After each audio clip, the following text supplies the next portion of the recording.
잦은 비와 이상기온 등으로 매실마늘 등 지역 농가에 관련 피해가 늘고 있다는 소식, 앞서 저희 뉴스에서 전해드렸었죠. 농업 분야에 적지 않은 영향을 미치고 있는 기후변화에 대응하기 위해 관련 신기술 개발과 보급에도 조금씩 속도가 붙고 있는 모습입니다. 보도에 하준 기자입니다. 기계 장치가 레일을 따라 앞으로 나아갑니다. 잎사귀에 흩뿌려지는 건 다름 아닌 농약. 4m가 넘는 높이에 분사구도 위아래로 움직여 멀리 뻗은 가지와 잎사귀 아래쪽에도 약재가 골고루 부착됩니다. 진주의 한 농기계 수리공이 제작해 화제를 모았던 상하 흔들식 농약 살포기입니다.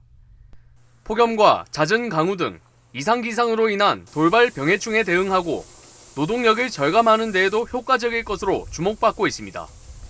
실제로 지난 농촌진흥청의 성능 실험 결과 노동력은 기존보다 80%, 작업시간은 50% 넘게 감축된 반면 약재 부착력은 기존 30%에서 98%까지 높아진 것으로 알려졌습니다.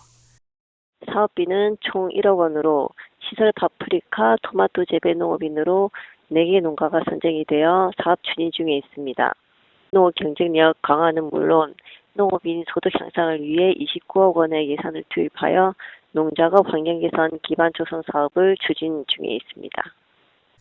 살포기는 오는 8에서 9월쯤 연동 온실 상하 흔들식 무인 방제 시스템이란 이름으로 진주와 사천 등 전국 8개 농가에 시범 보급됩니다. 뿐만 아니라 산청 지역 단감 농가에도 기후변화 대응을 위한 신기술이 시범 도입됩니다. 기존의 차광망과 비교해 구멍이 훨씬 작고 촘촘한 이 파란색 그물의 이름은 이른바 다목적 햇빛 차단망. 설치할 시 과원의 온도를 3도 정도 떨어뜨려 고온, 폭염으로 인한 햇볕 대임 대응에 효과가 있을 것으로 기대되고 있습니다. 최근 3년 동안의 조사에 따르면 햇빛 차단망 설치 농가는 일반 농가보다 상품 과율 생산 비율이 11%, 수확량은 10% 이상 높게 나타났습니다. 여기에 정보통신 기술에 기반한 자동 제어 시스템이 접목돼 노동력 절감에도 어느 정도 도움이 될 전망.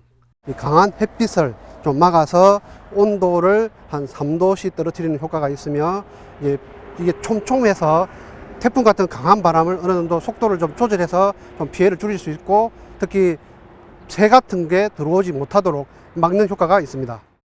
이 밖에 안개 분무 시스템과 히트 펌프 등 이상고온 대응과 시설 최소 생산성 향상을 위한 기술들도 보급될 예정입니다. 이상기후에 따른 작황부진으로 지역 농가들의 시름이 깊은 요즘, 기후변화 관련 피해를 경감하기 위한 신기술 개발과 보급에 점차 속도가 붙고 있습니다. SCS 하주입니다.